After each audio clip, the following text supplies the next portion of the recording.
Well, good morning and welcome to Sunday Morning Coffee with Dr. Childress. Mr. Pippin has decided to join us this morning. So today I want to be discussing a disputed diagnosis in the family courts and second opinion, because that's how we deal with disputed diagnosis in clinical psychology, is to get a second opinion. The problem has been that the forensic custody evaluations, because they're 6 to 9 months and they're not based in anything but what they kind of make up, they're not replicable. And so you can't do a second opinion on a 6 to 9 month, $20,000 forensic custody evaluation. But the moment we switch back to clinical diagnostic assessments, we can. We can do a second opinion on a clinical diagnostic assessment. Now, I've got like a 6 session protocol to do the assessment, but actually it can be shorter if there's less kids. I've taken it down to like 2 sessions in one day to make the diagnosis, because we're looking for a diagnosis one way or the other. The moment we locate that diagnosis and conduct the interviews and to get the necessary information, then we can go forward with the diagnosis. It's the court likes structured things. It likes fair and balanced. And so that's why I came up with 6 sessions to go through it in a very structured way. But we can conduct 4 to 6 sessions, diagnostic clinical interviews. In about 4 to 6 weeks, we can get you a report returned from the start of the assessment to the end and report. Would be about 4 to 6 weeks, I would estimate, for clinical diagnostic assessment. So let's talk about what those look like and what a second opinion would look like on that. The first thing to recognize about the nature of the pathology, the narcissistic borderline dark personality, is a symptom feature called staff splitting. And Marshall Linehan describes this. So staff splitting, as mentioned earlier, is a much discussed phenomenon. Okay, let me stop that for a second.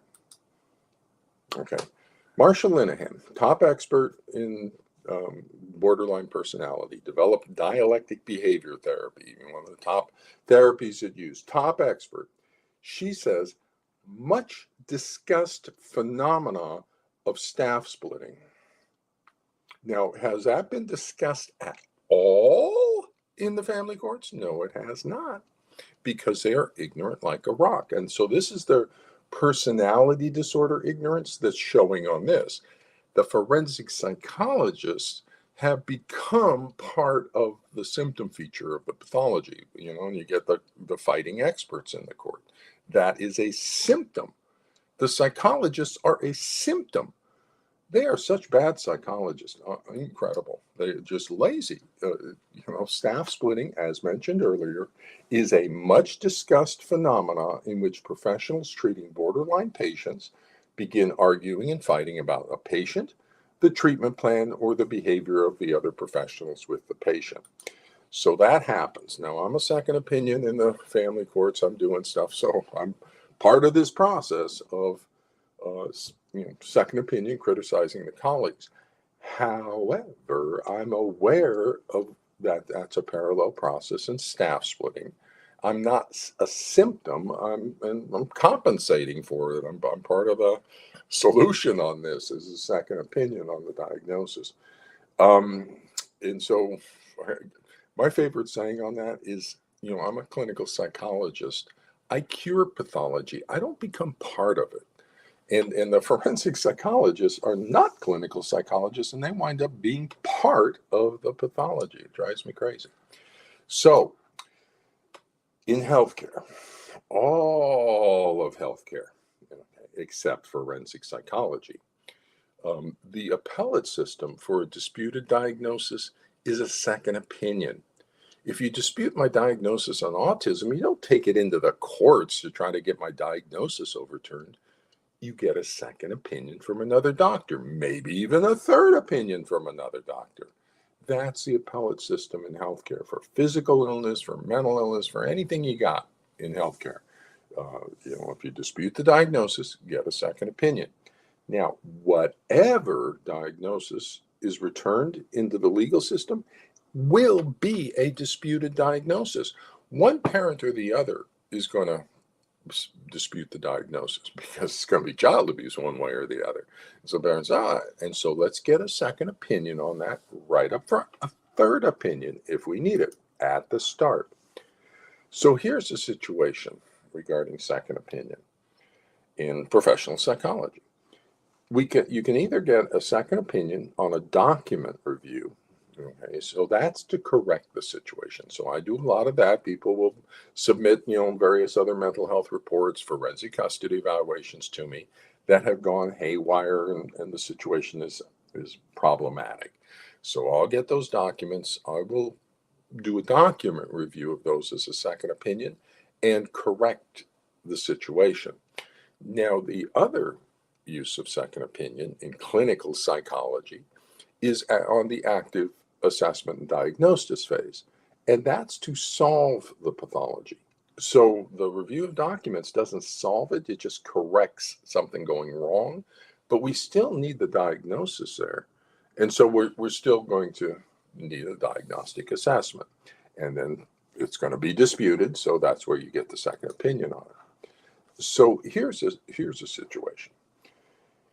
If the assessment has already been conducted, then you see there's already an assessment in the past, then you go to get a second opinion on it. There's only one way to go, and that's going to be the review of documents to correct the situation. But we still don't have a solution to the situation. You can see on the other side, we didn't get any diagnosis off the situation. Now, if you have an upcoming assessment, whether it's a forensic custody evaluation or a treatment, if the child's going into treatment, then the first part of any treatment is to diagnose what the problem is. Is it cancer or diabetes? So you should be getting a diagnosis at the start of treatment. So any sort of upcoming assessment, diagnosis, or treatment, to get a second opinion on that, you have a choice. You can wait until that's been done, in which case you move to the review of documents and correct the situation, or you can move to a second opinion on the active assessment that's coming up to solve the situation, get a good diagnosis, accurate diagnosis, and solve it. So when you have an upcoming one, you can go either direction on it. Now, if you go to the other direction, and that will typically be because you say, would you consult with Dr. Childress or something? And they say, no, don't tell me what to do. Well, if they tell you that, they're going to complete their assessment, and then their report is going to be brought to me for second opinion review, and I'm going to take them apart for their unethical malpractice. Okay, so let me bring that up. So basically, the mental health people, let's go back in a slide for a second here. That's their choice. Okay, if you got an upcoming assessment, I'm talking to the mental health people. If you got an upcoming assessment, I'm going to be your second opinion. Okay, because the parent wants me as their second opinion for a variety of reasons. I'm competent. I know what the pathology is. I'm going to give the court accurate information. So I'm going to be a second opinion on your assessment. Now, it's your choice. If we get a consultation ahead of time, then I can help get a good assessment, and you're going to return an accurate diagnosis. Yay. If not, if you just want to produce your report and your assessment, then I'm going to be your second opinion after the fact. And I'm going to be looking at, are you competent in the assessment of delusional thought disorders? Did you discuss it? Did you discuss a cross-generational coalition? Did you discuss child psychological abuse? So I'm going to be looking at a lot of stuff. And if you want to just do your report and submit it, that's fine for you, but your license is on the line. Let me tell you, I've seen my reports. Your license is on the line. So it's kind of your choice. The idea that you're going to escape second opinion review is not credible in the family courts, because that's the appellate system in clinical psychology, and it's going to be a disputed diagnosis. So, if you work in the family courts, you can count on a second opinion. It's likely going to be from Dr. Childress. And I'm also going to be working with the opposing your counsel, the attorneys in this, to cross-examine your report. So I'm going to have you on the stand, and that attorney is going to be cross-examining you with the consultation support of Dr. Childress. If you want to go for that red section and just say, I'm going to do whatever I want to do, that's your choice. Okay. But ultimately, that's the situation. If you wait and pull it, then you got a document review. Now look at this. Well, look at this. If you, on the other hand, you have a choice, we don't even need to do the document review. Just do the second opinion on the upcoming assessment. And look, we're moving into a solution already, and we don't even need, the document review. And then the third option, this is one that a fair amount I get brought in on, is, in fact, this is probably the more substantial bulk of my work right now, is where we get an upcoming assessment. They don't want to consult prior to the assessment, so you get a report. Then it comes to me. Then I do a second opinion on it to correct the situation. And then we need to move to another assessment to solve the situation. And I use that component. Once we reach the point where the prior assessment is just not credible, not valid, they didn't do a good job, it's just for a variety of reasons, they did a mess on that prior assessment, because, they didn't return a diagnosis. And that's going to be one of the big things. They didn't return a diagnosis. Rare occasion they did. It's a misdiagnosis, but PTSD or something. But they didn't diagnose. And so we need a diagnosis for the treatment plan. We need to know which child is abusing the parent. And so we still need another clinical diagnostic assessment to figure out what the diagnosis is for the treatment plan, which parent is abusing the child. And the fact that we still need another assessment after their assessment and is points to the incompetence of what they're doing. It was just a complete waste of money because we still need another one. And so the forensic psychologists in the family courts are absolutely awful.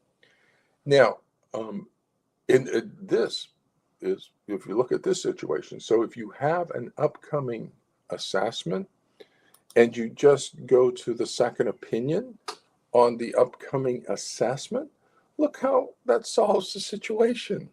And the other significant advantage to that is that it saves the parents substantial money on all this staff splitting and fighting and to multiple reports and second opinions and all this kind of stuff. Just we need a diagnosis. We want to fix things. We need a treatment plan. For that, we'll need a diagnosis. So let's get a diagnosis with a second opinion on it that stabilizes the situation, and the court can make its decisions then, and we can move into an effective treatment plan. So this is the structure of what I'm recommending, because this is the structure from clinical psychology. So let me emphasize this. Forensic psychology is a failed experiment in service delivery to vulnerable population. Okay, they experimented on you with this new approach to evaluation called forensic custody evaluations, complete failure, because they left the role of being doctors and diagnosing and establish knowledge. We need to end forensic custody evaluations in the family courts. New York Blue Ribbon Commission on Forensic Custody Evaluations. They need to stop. We need to return back to established healthcare. Diagnosis guides treatment. We need a clinical diagnostic assessment for the differential diagnosis involved. Now, when we do that, we will be able to get a second opinion on that clinical diagnostic assessment through telehealth. We need to do that because it's going to be a disputed diagnosis in the court. We need to get a second opinion on that. And for a variety of reasons, that's the clinical psychology solution to this. So what you're looking at here is not some sort of proposal from Dr. Childress. This is what clinical psychology would do to handle your family court problem. But this is not what the forensic people did. We need to get rid of them. We need to bring this clinical psychology, diagnosis and treatment, back to the family court system. So let's take a look at this a little bit in detail here. So we have two litigants down at the bottom in the courts. Both litigants are making allegations of child abuse against the other and spousal abuse. Okay, so we got cross allegations of child abuse relative to each one. So with the child symptoms and the allied parent are either implied or overtly making allegations that the targeted parent is abusive, which is why the child doesn't want to be with them, directional change in the child's attachment motivation.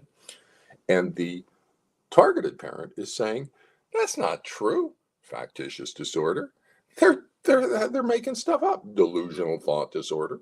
So they're claiming the psychological child abuse. It's a factitious disorder imposed on another in a shared persecutory delusion. So there's our differential diagnosis for the two litigants. Now, it will be a disputed diagnosis, so we should permit both litigants, each litigant, to appoint their second opinion. So now we got second and third opinions on this, who can participate through telehealth. So you have your one local area person who's going to continue with the treatment, and hopefully we got this person who's going to work with the family. You get two consultants, one from each litigant, to participate in that.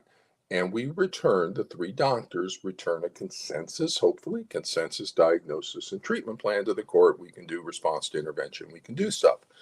Once the court gets this diagnosis out of healthcare, the court can make its decisions and we can move into a treatment plan for the child abuse. Again, I want to emphasize, stop using euphemisms. Stop using euphemisms that hide child abuse and from the court's knowledge and from effective intervention. The three current euphemisms currently being used to hide the child abuse from view and from the court and from intervention are parental alienation. There's no such thing. It's a made-up pathology label. Resist-refuse dynamic. No such thing. That's a made-up pathology label. It's a euphemism. Parent-child contact problems. No such thing. It's a euphemism to hide child abuse. When it's child abuse, say child abuse. Okay. It's not, inappropriate affection. It's child sexual abuse. It's not overly harsh discipline. It's child physical abuse. It's not, lax, supervision. It's child neglect. It's not parental alienation. It's not resist-refuse dynamic. It's not parent-child contact problems. It's child psychological abuse. It's abuse. We need to act on that. We need to protect the child. So, the DSM diagnoses, the differential diagnoses that we need from the clinical diagnostic assessment. So we know this going in. Going in, these are the situations we are going to be looking for, one way or the other. So when we're going to start with the targeted parent being abusive, because we've got a child's shift in a directional primary motivational system. It always motivates to bond to the parent, and now the child's trying to flee the parent. We're going to look for child abuse by the targeted parent. So is it physical abuse, sexual abuse, neglect abuse, or psychological abuse? Now, in the absence of child abuse, parents have the right to parent according to their cultural values, their personal values, and their religious values. And in the absence of child abuse, each parent should have as much time and involvement with the child as possible. Because in the absence of child abuse, to restrict either parent's time and involvement with the child would damage the child's attachment bond to that parent, thereby harming the child for a lifetime and harming the parent. And so, if there's no child abuse, well, parents have the right to parent. The question for clinical psychology and the question for the court is there child abuse? Because I got a child rejecting a parent. So let's find out. So that would be the first set of differential diagnoses we're going to look at. Is there child abuse? Now, if there isn't, Then we're looking at the alternative diagnosis of a false, a factitious attachment pathology. Directional change, we kind of gave us a head fake and said, oh, we got child abuse. Whoa, wait a minute. No, it's false. It's a factitious attachment pathology and a shared persecutory delusion. The parents inducing this belief in the child that they're being malevolently treated by. No, they're not. It's normal range parenting. They're creating a persecutory thought disorder in the child that then destroys the child's attachment bond to the other parent. That's child psychological abuse. And the rule out on that is spouse or partner abuse psychological of the targeted parent using the child as a weapon, which is the core driving force of the pathology. It's spousal abuse of the targeted parent using the child as a weapon. And in weaponizing the child, they produce such significant pathology in the child that it rises to the level of child psychological abuse.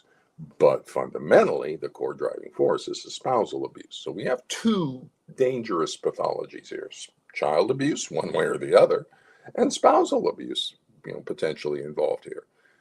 That should activate all mental health professionals' duty to protect obligations. All the reports going into the court should be discussing this, should be informing the court about this, should be assessing for this. None of them are. So they're failing in their duty to protect. They're failing on competence standards. They're just all over. And that's my second opinion review. They can get it after the fact, or they can talk to me ahead of time, and we can get an accurate diagnosis on this. Now, the other advantage to getting a second opinion on the clinical diagnostic assessment is that those second opinions can then serve as consultants on the treatment, because they were there as part of the assessment, so they know stuff and they know what the plan was. And so that treatment provider, wherever they are, has access now to two expert consultants on that. That will improve the quality of the diagnosis. We'll get an accurate diagnosis, and that will improve the quality of treatment, which is exactly why we do it in clinical psychology. Because it improves the quality of diagnosis and it improves the quality of treatment. The forensic psychologists don't care about that. Either one. They don't care about the accuracy of their diagnosis. They don't care about effective treatment. They have not treated this pathology in 40 years. They have not solved it. Look, it's still going on. They don't know what to do. And you ask them, how did you treat it? They go, oh, it's really complex. I don't know how. They don't know how to treat this.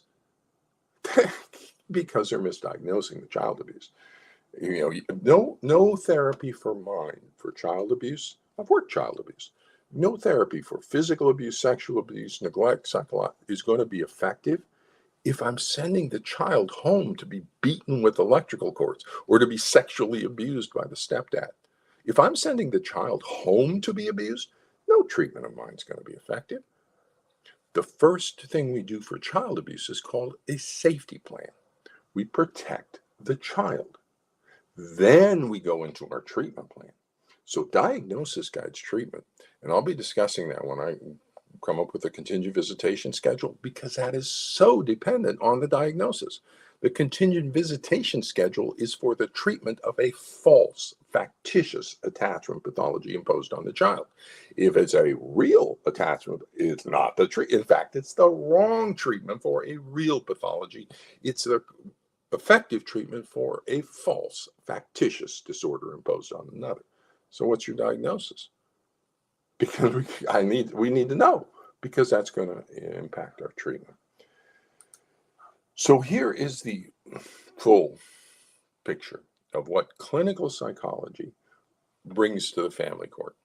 And so this is the model that I'm going to be recommending be adopted within the family courts.